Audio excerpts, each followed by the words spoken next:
Another day, another week. Here we is. I'm Russ Kane. This is the Daily Show. Welcome to Men's Radio Station. You know him, ladies and gentlemen. We've got a packed show, two fabulous guests today.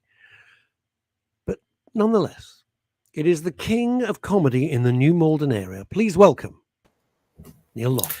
I think that's a bit generous, but a very good morning to you. How are you? Well, I don't know anybody else in the New Malden area. I don't. Do you I not? don't know Okay, fair enough. No, I don't. I know you. So, I know Liz. okay, I so know with a pool Ken. of one, I suppose I must be the best. Out of the entire huge sample group that I took of stand-ups in the New Malden area, far and away, you were the one. You were the number one. Thank you. Should we have our first guest? Should we have our first guest on? Yeah, busy show today, right? It's a very busy show. Ladies and gentlemen, from a billion miles away, the other side of the world, Lee Hawker is in the house. Hello, Lee. How are you? I'm very All well. good? Very well. Yeah. We have to speak up a little bit there. I can't quite hear you. Can you speak up a little bit? Yeah. Are you getting me any clearer now? Oh, that's better. Yeah, that was really sotto voce, which is not really going to work. Where are you? Welcome back. Where are you coming from, as they say? I'm in Chiang Mai, in northern Thailand, which is pretty much a million miles away from New Malden. Yeah, it is, but I think it's twinned with New Malden. This is what I hear, that it's twinned with it. Okay. I understand so, yes. You got me at a disadvantage. It is. Now then, tell us all once again, for those of you who didn't have the pleasure of meeting you last time, tell us all about yourself, Lee. I'm fortunate enough to be the clinical lead at the cabin in Chiang Mai, which is a drug and alcohol treatment center. Started off as a drug and alcohol treatment center, but obviously that whole sector has moved towards treating lots of underlying problems such as trauma as well. So we're based in Chiang Mai, northern Thailand, up in the mountains, not close to the islands. It's a lovely environment to work in, and been a bit busy at the moment trying to get everything geared up towards launching the young man's program that we used to have before COVID, and which is ready to go live later on this year. And what would the young man? Yeah, thanks, Neil. So the cabin had a number of treatment programs. The cabin itself, the cabin Chiang Mai, was an adults substance misuse program that catered for adults from 18 up to 80. But what we found was that there was a particular need for young people. Young people didn't get their needs met in adult substance misuse treatment centers because their needs are quite specific. And sometimes they can be a little bit more difficult to treat because they haven't always accumulated a lot of the negative consequences that people that go to rehabs have accumulated. So they're a bit more different to work with. So when you say negative consequences, just for those listening, can you give us some examples? I think I can guess, but yeah, I mean, for guys our age, you know, it might typically be a relationship that's broken down because of someone's drinking or drug use. It could be, you know, quite significant consequences from the criminal justice system, or they could just be health consequences. You know, somebody comes into treatment, by the time they need inpatient rehab, things have pretty much got as bad as they're going to get, and so health-wise, people are typically quite compromised. Yeah. Wow. And what sort of age is the younger person? So because of all the safeguarding around young people, we typically see people between the ages of 18 and 24. The issue with that you've got is a lot of youngsters that come into treatment, their parents are typically at their wits' end and don't know what to do with them because you know, the young person's not listening to the parents, so they don't tend to have the same responsibilities as adults, you know, of our age, with mortgages and, you know, careers and things. So a lot of these youngsters can take a bit more time in treatment, so they respond better to, you know, more energy focused, high impact kind of treatment programs like outward bound stuff rather than lots of psychology. And you know, so it's a completely different way of working. You do realize you lost Neil and me with the technical term that you just used, careers. Oh, career. I thought you meant exercise. No. Exercise is all right. I've already walked my dog for a couple of miles. No. Just the word careers. It threw Neil's all right, but it threw me completely. I'll be honest with you, completely threw me there. Well, you've got multiple careers looking at your webpage. Well, My goodness, you're a busy man. We do what we can, fella. We do what we can. Now, how long have you been out in Thailand? Oh gosh, I got out here when the London Olympics was on, so it's got to be an even numbered year. Was that 2012 or 2010? Was it 2012? I think it was 2012. Yeah, that's okay, about so right. Just before. I was in hospital recovering, so I watched all of the Olympics because I couldn't get out of bed. So I remember that very clearly. Well, yeah. I remember it for not taking part. How come because Thailand? I'm offended. Oh, how comes Thailand? Oh gosh, it was good question. Sheer fluke. It was sheer fluke. It was meant to be. It was meant to be an island off the coast of Africa that my family wanted to migrate to and set up working. And I said, that's never going to fly. And they were like, well, why ever not? And I was like, because it was a French-speaking colony. And I said, none of you speak French. How are you going to? You needed How's that going to work? There, you see, that's what you needed straight away. So, she could have been your glamorous translator. Well, after some lengthy conversations, they said, well, let's look at Southeast Asia. So Thailand seemed to be the best place with the most infrastructure out of a lot of the Southeast Asian communities. So we ended up coming to Thailand. But yeah, it wasn't something I'd planned to do. I was busy working in the UK. I had no plans to migrate overseas at the time, but such is life. I'm just curious, just come away from the mental health aspect of it all. Yeah. You don't have any regrets about emigrating? Because a lot of us dream of just like, oh, I've had enough of this. I'm just going somewhere completely different. And how's it been? It's difficult. Yeah. In all fairness, I mean, I still get comments from family back home saying, "Oh, poor you. It's all palm trees and swimming pools where you are." But that initial period of adjustment, was very, very difficult. For the first 6 months, I just could not get on with it because the culture out here is so different. Everything's geared towards Chinese or Asian, and it's not the same crossover with English speaking European countries, or it's just very difficult to adjust. Are you seen as the outsider? I'm really curious because I think loads of people say, yes, that's it. I'm gonna emigrate. I'm off. Yeah. No, I mean, there are some issues culturally here because you're always seen as an outsider for obvious reasons. I mean, we don't look or sound the same, but there's also an issue, I think, with the patriotic kind of nationalistic kind of identity of Thailand. It's one of those countries that's never been colonized, never been successfully invaded. So everyone's an outsider if you're not Thai. But in terms of assimilating and working, they're very gracious. They actually like having foreign workers here because stuff gets done. I think they can borrow stuff gets done. That speaks volumes. That's why we regret Brexit, because we needed stuff to get done here. Yeah, stuff needs doing. Yeah. What do you think is your greatest? This is a stupid question, but it's the sort of way my mind works, Lee. What is your greatest achievement? Is there one particular case? Don't go into details. I appreciate that you can't. But one thing you think, well, that was pretty good. I managed to achieve that. Yeah. Okay. So there's two answers. One is really tedious and boring. It's obviously work related and kind of like, oh, look what we've done. No, that's what I mean. I'm talking about work related. Yeah, well, I was going to say my son turned 21 this week. Well, okay, and I'm someone who actually has a history of going through the drug treatment field themselves. So there was a time where I thought, I was going to be one of those hopeless kind of people in a rehab that had no outlook, no future.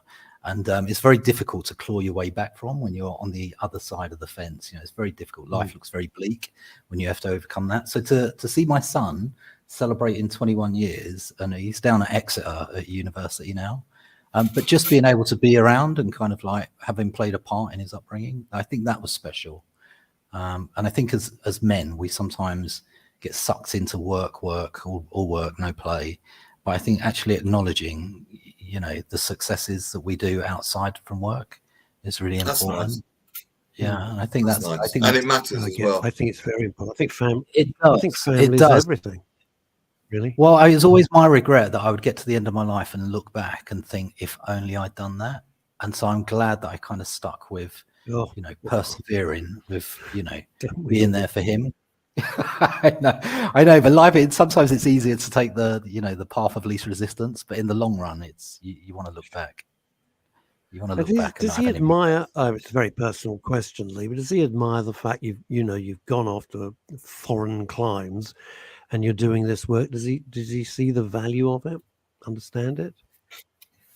I think when he was younger, he didn't. I think when I said that I was having that adjustment period back here, my family had just moved back to the UK, and he was about 11 years of age. And I think at that time, because I didn't come back straight away and follow, I think, it left an indelible mark on him in terms of like, where's my dad gone? And because I stayed out here, and as time moved on, I think that left a footprint that was very difficult to get beyond. Yeah. How many? I'm going to call them guests, patients. What do you like to call them? I don't want to get the wrong yeah. word. I call them patients. Other people call them clients. But yeah. All right. Well, I call them patients. Let's stick with patients and hope for the best. How many do you have at any one time? Or does it fluctuate? We have a capacity for 24, but I've set the threshold at 20. To be honest with you, I wouldn't bring any more than 20 in, because I think the whole thing works on the fact that people feel safe, and it's very cohesive. If people feel safe in treatment, they get well.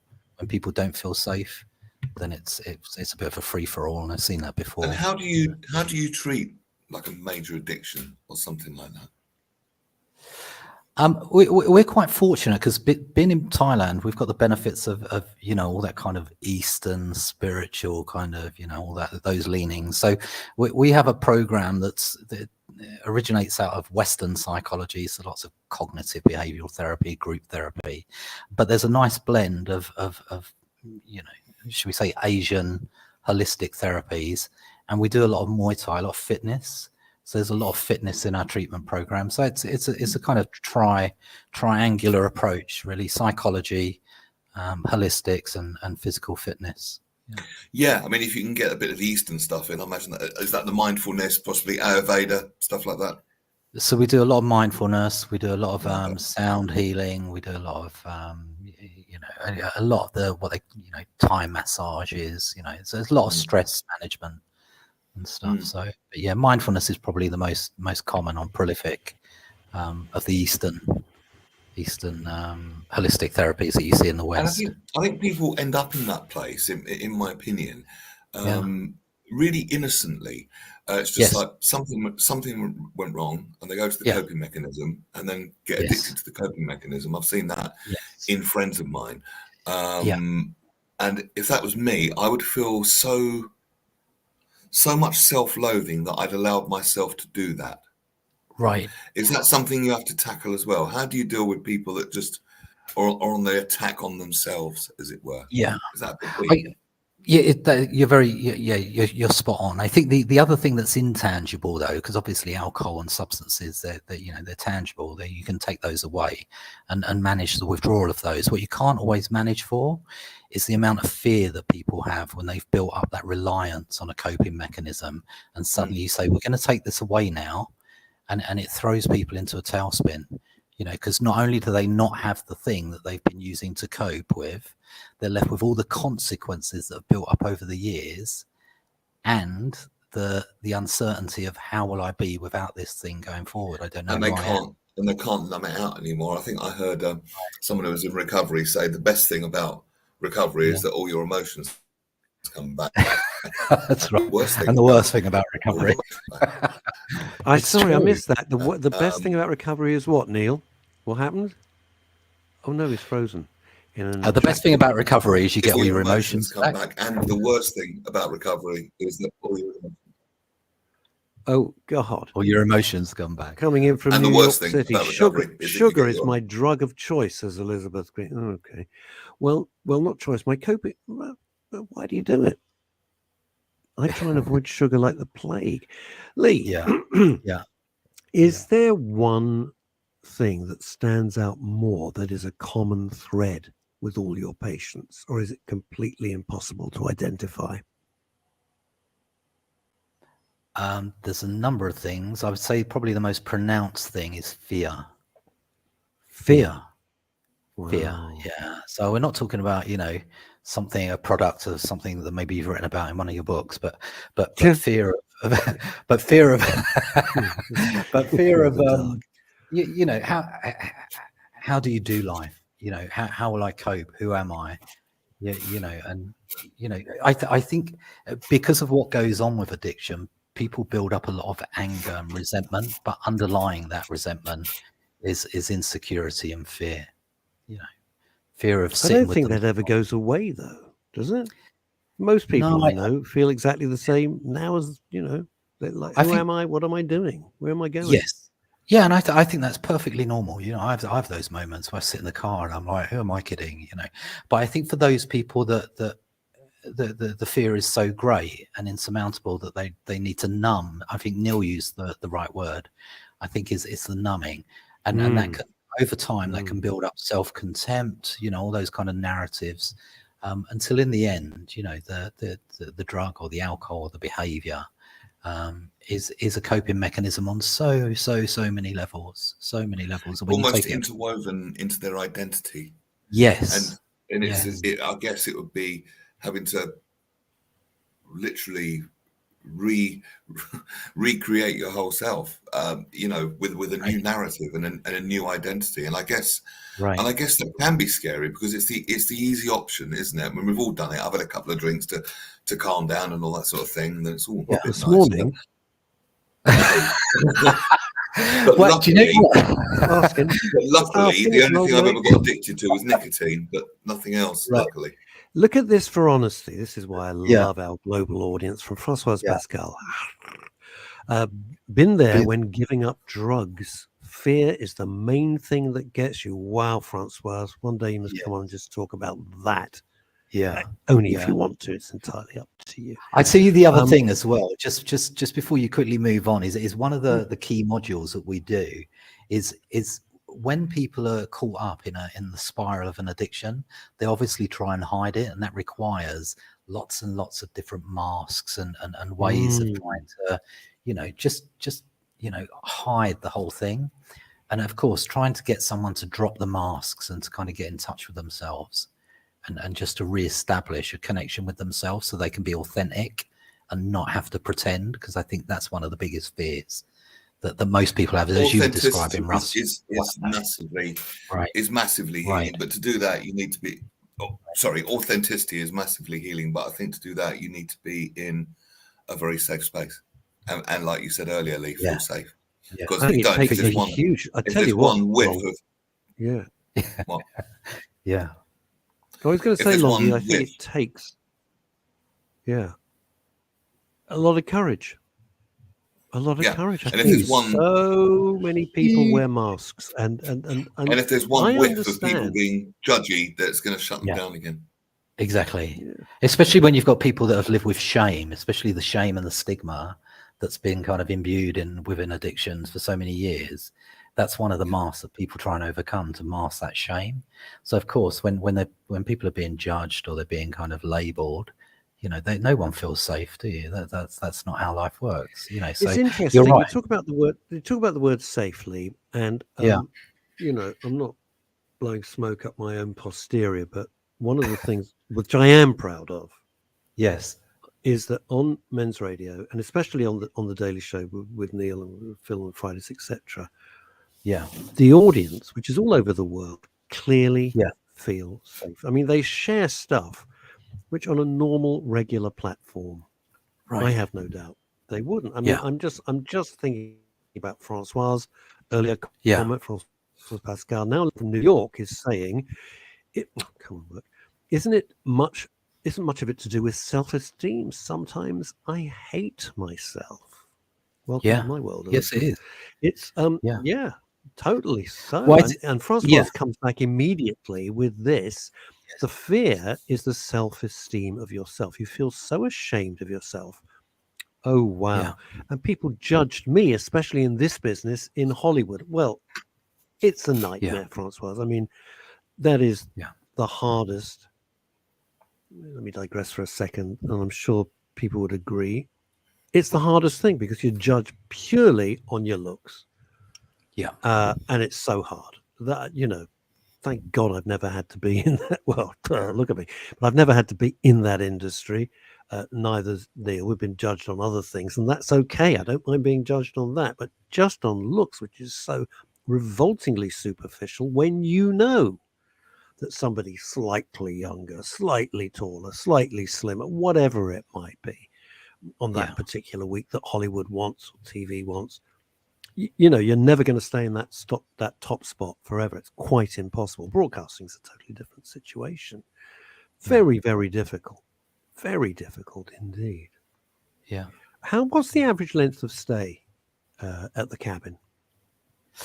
So the program's 8 weeks long.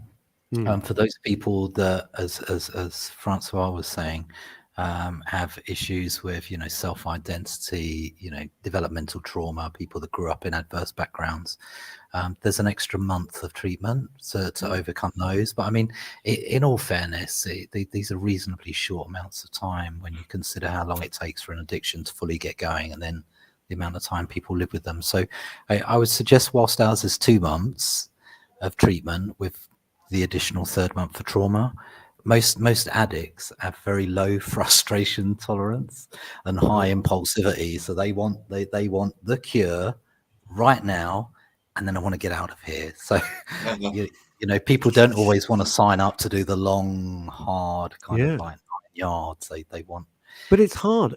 I think one of the things people don't understand, and I do think there's a certain naivety. It must be you've alluded to, look at them, these spoilt bastards, they're going off, there's palm trees and swimming pools and sunshine and blue skies.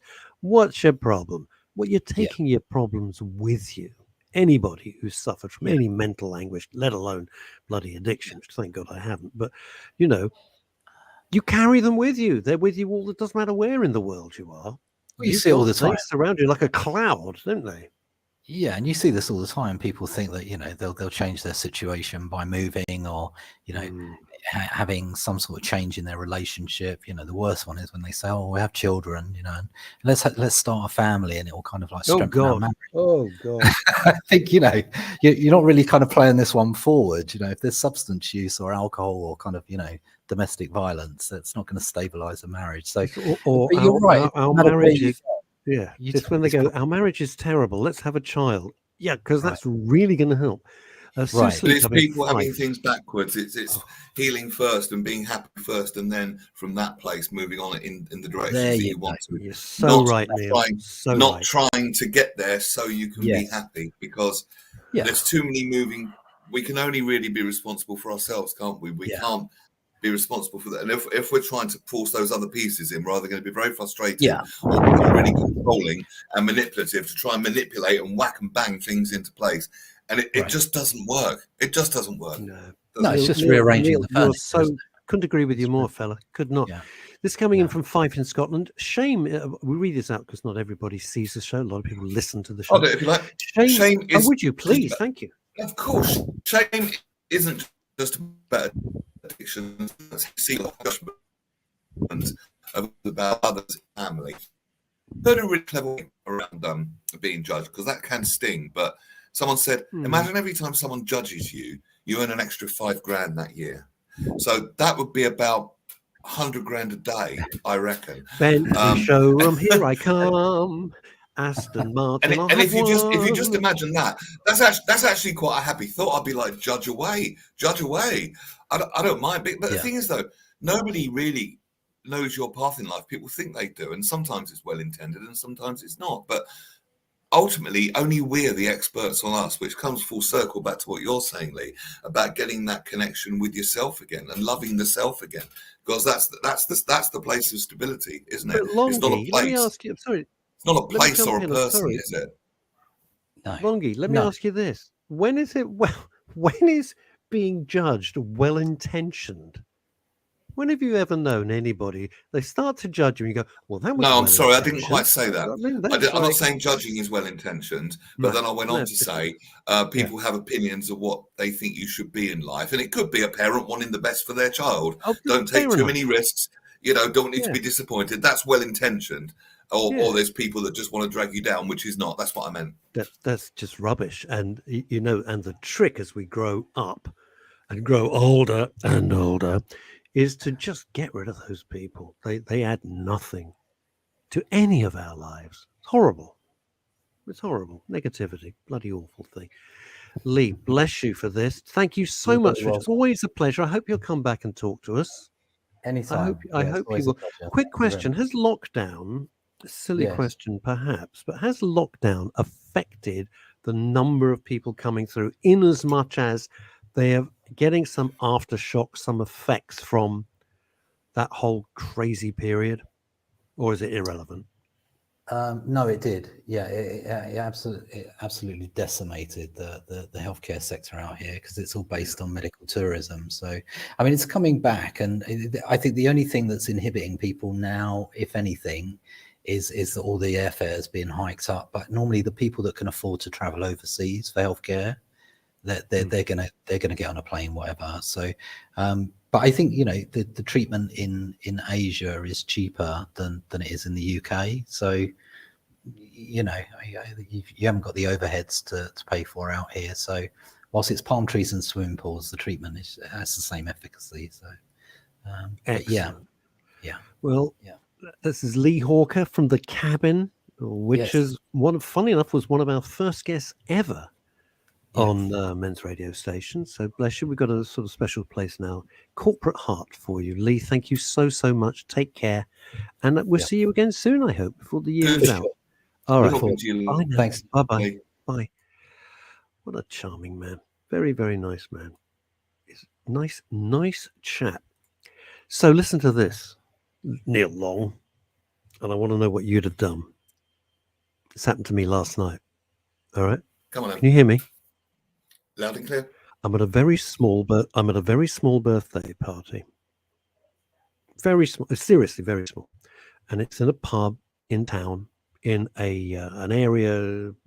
They've got like a pub garden, so there's a pergola over. And this is small. yesterday. I mean, this is last night. Yeah.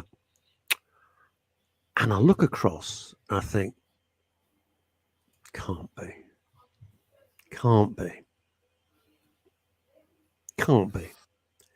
me. Matt 'cause I wasn't Hancock. invited. Matt No way. Hancock. Way.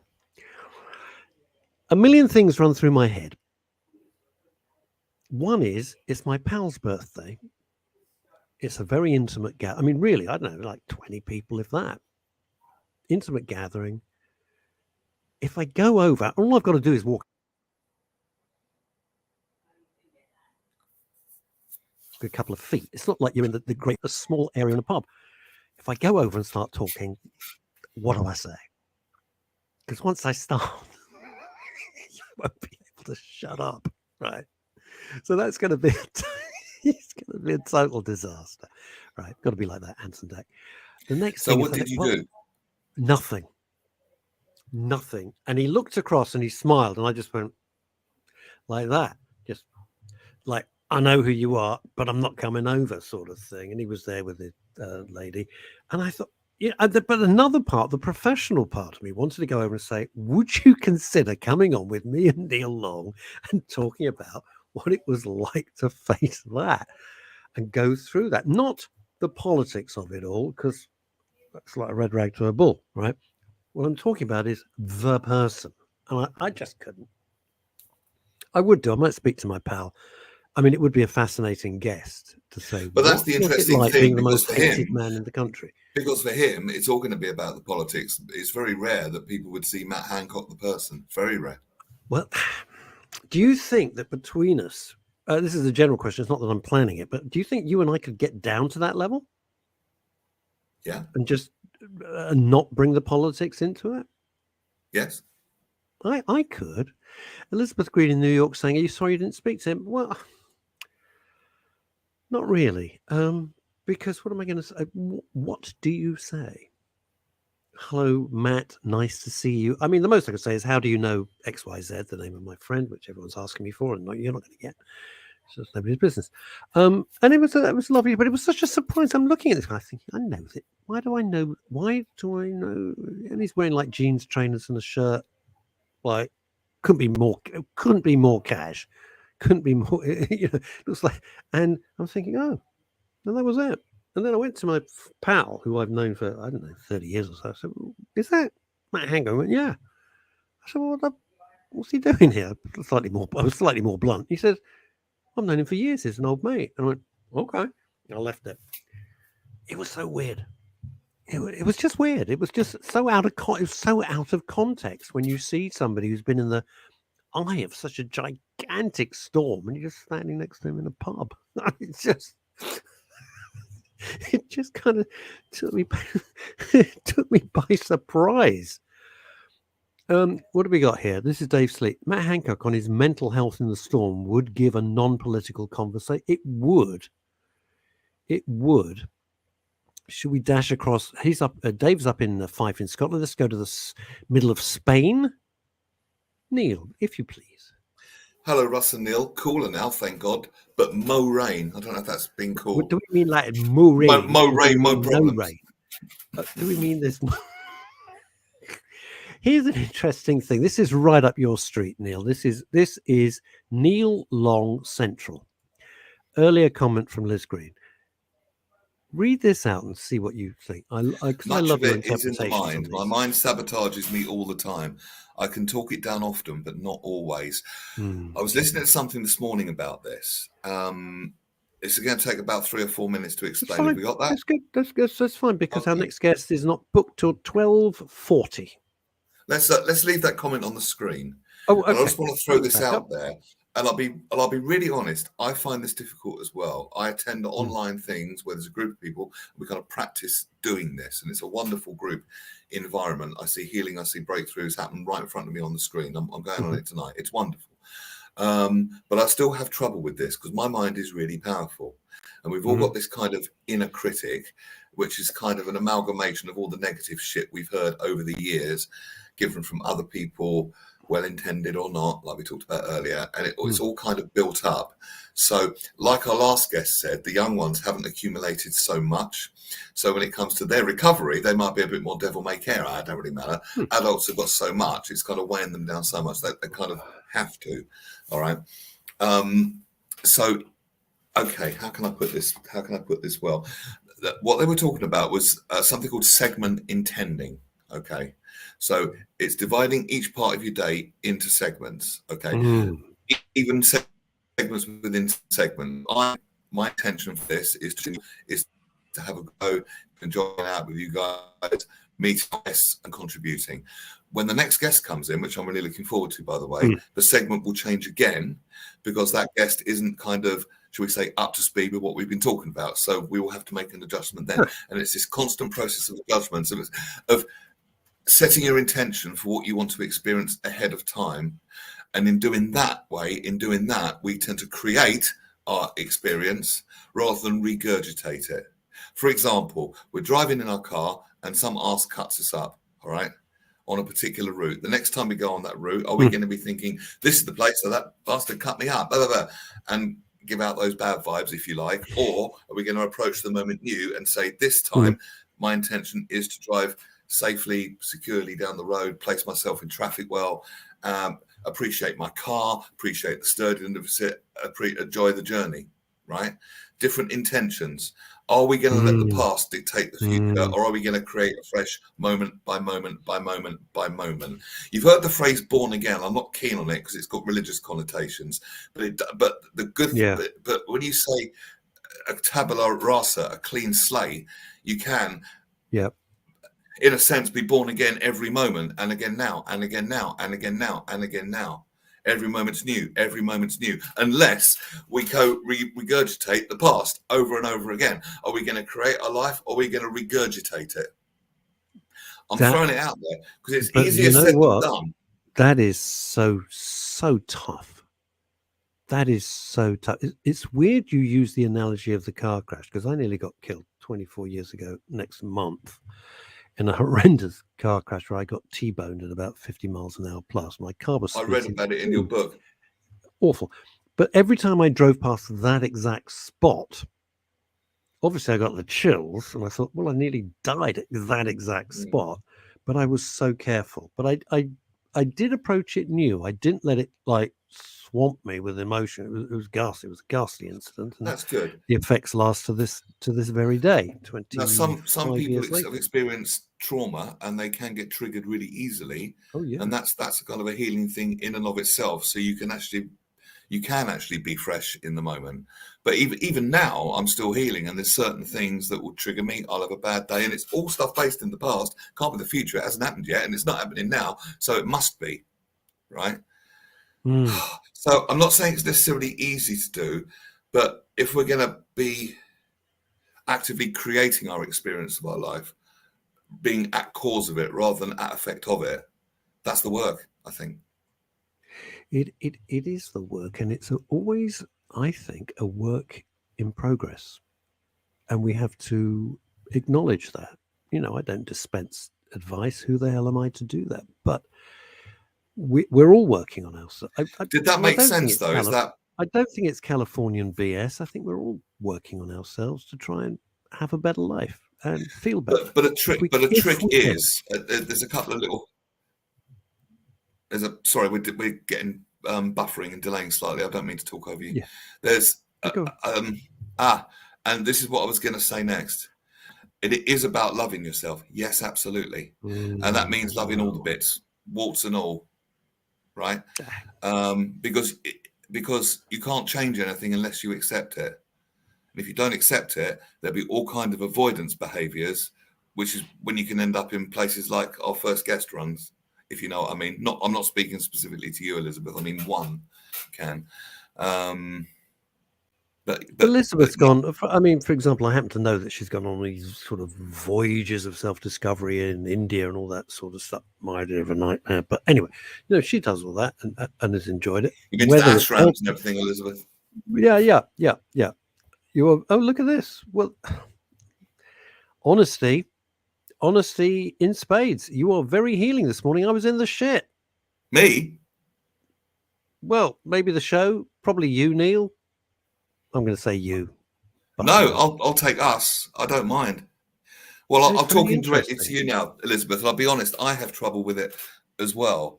But if I can say one thing that would be uplifting, I suppose, because when we are kind of clear in the moment to create, we're at our most joyful. And when we're at our most joyful, then we're the most benefit to the world around us. People think they've got to be a benefit to the world around them by working hard, struggle, responsibilities. It's heavy stuff. No, this is a journey to enlightenment, not enheavyment. All right. Do that again. Like Come that on. one? Do it again. It's a journey to enlightenment, not enheavyment. So the lighter we are, the more open we are, the more we are open to receive inspiration and wisdom, if you believe in all that. And the more joyful we are, the more benefit we are to the world. You can't help being like that. If someone's got a really brutal internal dialogue, right? Yep. What are they going to be like to the people around them? God knows. What are they going to be like to the people around them? But if someone really loves and accepts themselves and is joyful, what are they going to be like to the people around them? So is that selfish? If you want, but you could call it smart selfishness. It's self-care. Right. It's not selfish. So from New York, we go to the middle of Spain on a farm. I find it, this is Chrissy Richards, I find it very hard to live in the now. So do I. I dwell in the past too much. Should I have taken different roads? Ooh, my answer to that, massive Chrissy, question. Well, I think I can help there. Again, I'm just going to throw it out. I'm not calling myself a guru. But you're in, Chrissy, my lovely, you're in the shoulda, woulda, couldas. I should have done that. I could have done that. I would have done that. But the fact is, you did your best at the time with the knowledge and information that you had at the time. Through that experience, you'll have learned something. Some things might have stung, some not. And through all of it, we can learn wisdom. But the thing is, we can always choose again in the now. So it's not about trying to go back and retrace those roads and do it better. It's about going forward with what you know now, through that experience and making the choices you want to make now.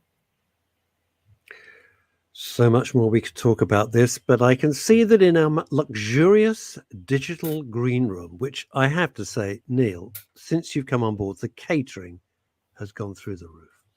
Oh, my cheese straws are legendary. Oh, well, I think she's got a mouthful of them now. Ladies and gentlemen, it's only TV's favourite, Dr. Linda. Hi there. How are Hello. you? Hello, lovely to see you both. Well, Nice lovely to see you as well. Again. How nice. How terrific. You look, am I allowed to say, I bet no one ever says this, you look very well. Can you say that on? I don't know what you can say anymore, but I'm just going to say, I'm putting it out there. I don't care. So do you. Thanks, guys. Oh, hey, Specsavers, here you come. You look positively vibrant. I think I'm allowed to say that. Vibrant. That's the word. Which is what we're talking about today, isn't it? We're talking about physical vibrancy. So, welcome to the show, Linda. I've seen you on TV loads, and I've seen you in loads of articles, and it's lovely to meet you. What are you doing here today? Please share with us. It's very lovely to have you. Well, it's great to be here. And it's Mental Health Awareness Week. So I want to speak about the amazing work that Every Mind Matters is doing in launching a new campaign to kind of get people to understand about how physical activity can feed into the ways that we cope with things like anxiety. Because we speak about physical activity a lot with our physical health, but there's a lot of research to show that actually becoming more active really helps with our mental health. So that's what I'm here to chat about. Okay. Please do. I mean, because we all kind of know this, and we've all heard of the dopamines and the serotonins and the endorphins, but it's all, and they're banded around an awful lot. But I'd really like to hear the sciencey side of it, the professional opinion. You know, what does happen when we exercise? We know it's good for us, and we know we feel good chemicals, but brain chemistry. But tell us more.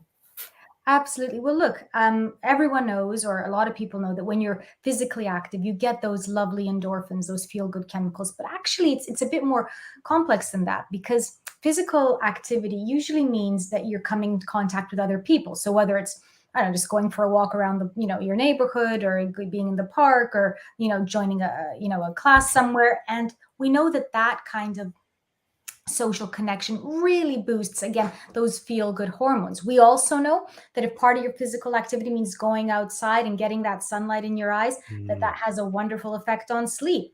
We know that having a great effect on sleep, that then feeds into your mental health as well. You're sleeping better, so you feel more relaxed, more able to cope with problems, and that then becomes self-perpetuating. We also know if you're able to increase your physical activity, and at the moment, about 12.4 million people, I think it is, are doing less than 30 minutes a week. And we need to get that up to about a week. A week. Oh, God. Yeah. And the NHS guidelines are around, excuse me. Yeah. Around 2.5 hours, right? Yeah. But so half an hour a day, 5 days a week, really. It is. And it's and how much do you have to do? It's just raising your heart rate beyond what it would normally be. I mean, it is just doing more than what you would normally do. So you don't have to be sweating, but it's just, raising your heartbeat a little bit more than you do. And we know that the biggest impact is on that group that's doing very, very little. We know that can have a profound effect. And I think we just don't speak about it as much. I think this is the thing that I always notice. We always speak about mental health when someone's not doing well. And I think we need to speak about it more like we do with physical health. How can you have like optimal physical health, right? You don't wait to get sick to eat well. Exactly. Right? Yeah. An ounce of prevention is better than a ton of cure, as my dad used to say. Indeed. Bless him. It's interesting. I have to get out. I don't feel, well, I never feel that right. But if I'm not walking the dog once or twice, it's my break. That's what I do. And I listen to an audio book. I'm in the zone. I'm happier every time. Got to be done. 100%. I think it is that kind of meditative thing. I love walking as well. And just that idea of kind of, you literally feel when you're outside, just sort of things, you get perspective. I think that's the other thing. One of the things that anxiety does is it really makes us focus on that thing that we're worried about. And then thoughts become sticky. And we think because a worried thought is sticky that it's real, which it's not. We get a lot of thoughts that are really unhelpful throughout the day. So being able to let go of that. And look, I think the other thing is we've got sort of fun tech now that can help. I know that we often speak about the downside of technology, but again, on the Every Mind Matters website, there's like an Active 10 app that I've been looking at. You literally put it on your phone and it counts up all the movement that you make. And that's, psychologically speaking, very reinforcing, because you can see that increasing. There's a Couch to 5K app. There's like an email list that emails you tips every day around how to cope with anxiety. So I think this idea of kind of curating our consciousness, like the stuff that we engage with, especially in a world that kind of tends to, take our focus to what isn't working in life, kind of moving it to maybe what is, I love this because I've heard the psychological maxim, and I'm sure, well, tell me if I'm wrong, please, but we tend to get more of what we focus on. 100%. That's so if we're focusing on what's not working, it wouldn't be too much of a leap to think your whole life is becoming a shit show and there's nothing right in it. And I know that because I've done it. And I've also heard the phrase negativity bias. Our minds seem to be wired to jump to the negative and look for the worst case scenario. And evolutionary theory has it that it dates back to when we were together, saber-toothed tigers. We've got to be the wild. It's constantly alert, always looking for danger. But modern day dangers, it's unlikely someone's going to eat us, if you know what I mean. It'd be more likely to be an unpaid bill, the kids are playing up, a dodgy job interview, the boss chews you out. But that's having an extreme stress reaction. But because we're not exercising, all that adrenaline and cortisol is flashing around and it's got nowhere to go. It's got nowhere to be burned off. And it's a real problem, isn't it? You've said it beautifully. Absolutely. I think, what's really interesting is kind of this idea that we think, our minds aren't actually set up well to make us happy. They're set up to keep us alive. And what does that mean? They kind of make us look at what's wrong in a disproportionate way, to your point, and learning how to edit those thoughts. So when a negative thought comes in, saying, is this thought true? And is this thought useful? And if the answer to those things are no, so like to your point, is it true that, going for a job interview is going to be the end of the world if I don't get it? Or is it useful thinking that everyone's going to laugh at me? Well, no, then you need to say, thanks, brain. I'm going to let that thought go and just focus on preparing for the date, for the interview, for whatever it is, and to move on. And I think that's really critical, this understanding that our brain is much more biased to this anticipatory anxiety of like, oh, but what if? What if? Well, that what if is an intrusive thought. You need to be able to engage constructively with problems and not destructively, which is engaging with these intrusive thoughts. Exactly. I heard someone say, take your thinking with a pinch of salt. And it's also quite interesting. Another point of view I heard was 98% of the thoughts we think and the feelings we have didn't even belong to us in the first place. We've kind of inherited them, absorbed them by osmosis. So if I'm only running on 2% capacity, there's probably a lot better I could be doing. But do I have that negativity bias? Yeah, I do. And it can be really hard. Can you give us some tips apart from the physical to get out of it? Obviously, the physical helps. Anything else in your psychological repertoire? I think it's about becoming accountable to your thoughts. So thinking about thinking, right? So to your point, some of our stickiest thoughts are some of our most ridiculous. But we tend to think that, because I've been worrying about this for a long time, it must have some credence. Really doesn't. So stop, become accountable. If this was a court of law and you had to justify this thought, which way would it go? The other great thinking sort of metacognition that I think is important is probability versus possibility. Now, everything's possible, right? So we're speaking right now, and it's possible that, I don't know, my computer explodes, yours does, but we're not afraid because the probability is actually really small. Anxiety goes off of what is possible, not of what is probable. So again, put it to the test. Is this likely? Yes, it's possible, but literally almost anything is. I can't function like that. So probability versus possibility.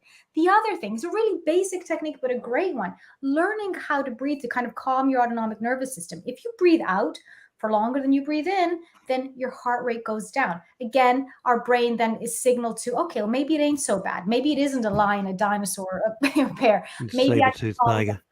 Yeah, exactly. So there's a lot that we can do. There's absolutely a lot that we can do. And I have to say, in my clinical practice, one of the first things, whatever problem is, when someone comes to see me, is I ask, how are you eating? How are you sleeping? And how are you moving? Because these three things, if you can get those right, can have a profound impact. Back to basics. It's interesting, but the problem is, it's in many ways, Dr. Linda, it's a self-fulfilling prophecy, because when you're worried or anxious about whatever it may be, it doesn't matter, it's irrelevant, your sleep gets very badly affected. There's no ifs about. You might have I know I do. You get anxiety dreams, which when I wake up, I can absolutely place where they've come from, why I'm thinking about it. Hard to break that habit, isn't it? It's hard. It's like being in a plane and it's nosediving. You got to know what to do.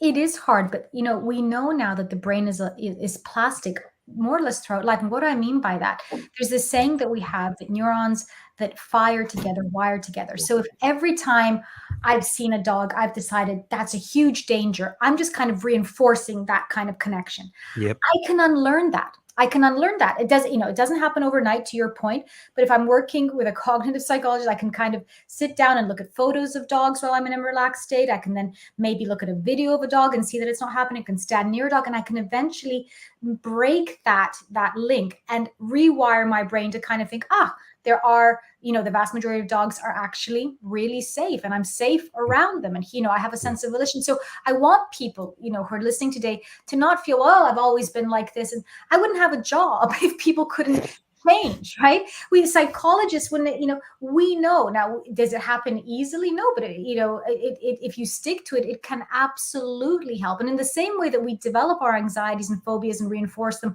over long periods of time, that disassociation has to come with that consistency. We are capable, though. I think one of the most important things, what we always try and say here on the Daily Show on Men's Radio, is that where 50% of our audience are women, by the way, is that we are capable of change, and that gives hope. And if we have hope, anything is possible. Once we lose hope, it's game over. You might as well just pack up. Would you go along with that? I completely agree. I always say, no one speaks to you more than you speak to yourself. So be aware of your self-limiting thoughts, right? So if you wake up in the morning and kind of say, I'm not a morning person, well, there you set yourself up. So even if you think you're not a morning person, don't say that to yourself. Catch it. These thoughts, they matter. Thoughts feed into our beliefs feed into our expectations feed into our actions. It's like, we speak a lot around sort of body anxiety, right? So people kind of think, well, no one's going to like me because, I'm too old, I'm too whatever, I'm too tall, too short, too big, too small. If you were to just change that and kind of assume that actually I'm an interesting person, and I'm going to go in there with my shoulders back and my head high, and I'm going to speak in a way that sort of focuses on what I like about myself as opposed to what I don't, you're going to get that back. So I think we have a lot more impact on our surroundings in the way that we perceive the world, because ultimately that's what we're speaking about, right? We're never responding to what's going on out there. We're responding to what we're feeling inside. And that is something we can control. Absolutely. Yeah, I mooted the word responsibility with a hyphen in the middle, responsibility, the ability to respond. It's having a bigger palette of things to choose from. And indeed, knowing that palette is available, which is where wonderful people like yourself come in, I would imagine. Would you like to answer this from Françoise Pascal? She says, when I have anxiety, my sleep is very tormented and I fall out of bed. Is that normal? Gosh, look, we know that anxiety manifests in sleep disturbance. That sounds like it's extreme. I think, in that case, I'm sure there's a lot you can do. I would speak to your GP about it. There's some wonderful sleep clinics to kind of help you out. You should be able to kind of manage it in a way that you feel safe to sleep. So if that's happening and you're kind of thrashing around a lot, I'm sure there's things you can do. And I would really encourage you to kind of, speak to someone about that. Now, if we want to find out more about this, because it's such a hot button topic, is there a particular website? Is there somewhere we can go have a look? Yeah, absolutely. If you search Every Mind Matters, there's a wonderful NHS tools. They're free. They're for people that are differently abled. And, and what I love about it is they're really looking at mental health in a proactive way, which I think it's time we do. It is. One quick question, and it's a difficult one. There's a sort of mood that we should be looking at, which has always been our view, looking at mental health on parallel, pari passu, with physical health. Do you think that's right? I do. My PhD was in something called psychoneuroimmunology, which is how the mind and the body interact with different disorders. So I think the separation of them is very limiting. We know that your mental state can affect your physiological state, like we know that your physiology can affect the way that you feel. So this kind of siloing of these two things doesn't make sense. So absolutely, I think we need to look at them. Thank you. And it all needs to be blended in, doesn't it? Yeah. I think in the old days we go to the doctor if we're well, in the body if we're well in our mind, if we're in our spirit. But really, they're not separate, and that's the point, isn't it? They're not separate. It's all part of one interconnected. Have a quick question coming in from the United States with one of the senior psychotherapeutic people over there, the fabulous Azadon Brown. Dr. Linda, excellent advice and conversation. Have you given a TED talk? I'd love to connect.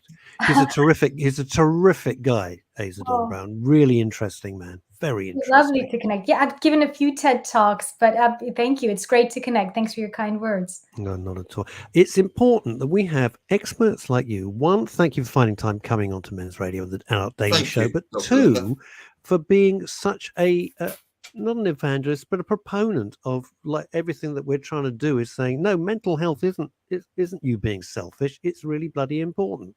So absolutely, let's get it top of mind. No pun intended. Top of mind. Dr. Linda, always a pleasure to see you. Thank you so much, and you are welcome anytime. Thanks, guys. Real Thanks pleasure. A lot. Have a great rest. Hope to see you again, Dr. Linda. All the best. Bye. Bye. What a marvel! She's terrific and so terrifically articulate. So articulate, so interesting. I'm always thrilled when she comes on the show. It's great, and manages to pack in so much in such a short time. So I know she's really busy today. Chrissy Richards says, thank you. That helped me. I'll let you know how I go.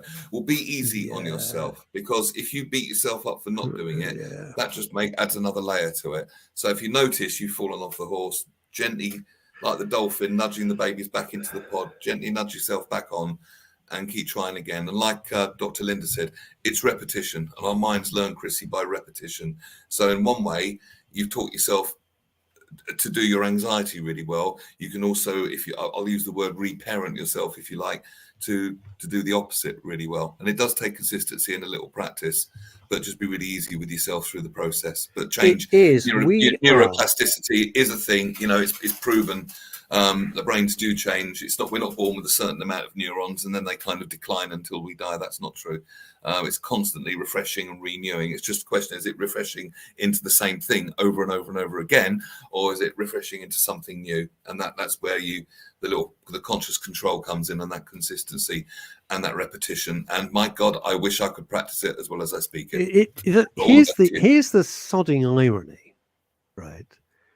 The pairs.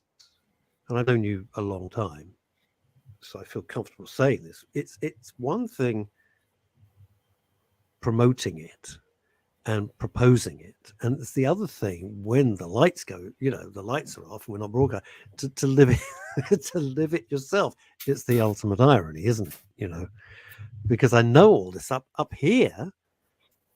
I understand it. And I know it and I agree with it, but wow, to try and live it and not be your worst critic, not be, your harshest, cruelest critic, it's tough. It's not easy.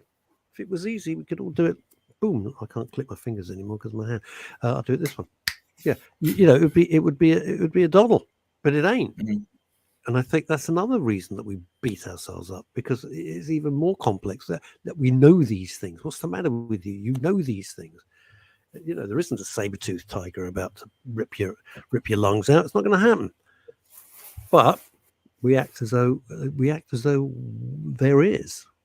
It's been a very interesting show today. I thought it's been a fantastic surprisingly, surprisingly deep for us.